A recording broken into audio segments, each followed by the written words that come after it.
Kazi ya uwanja wa Dodoma inaendelea. Mkandarasi kwa sasa ameshafika 2.7%.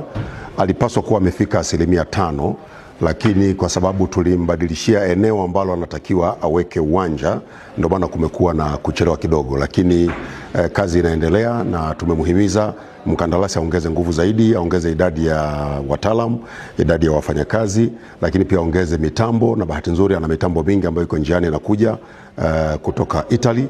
Lakini pamoja na hayo yote, msisitizo mkubwa tumeweka kwenye kuhakikisha vijana wetu wa Tanzania wanapata kazi.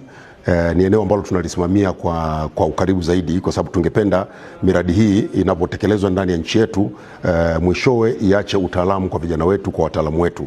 Tayari kuna mainjinia takriban 34, na kati ya hao mainjinia 27 ni wa Tanzania wanaendelea kufanya kazi pale, na wengine wengi wataendelea kuajiriwa.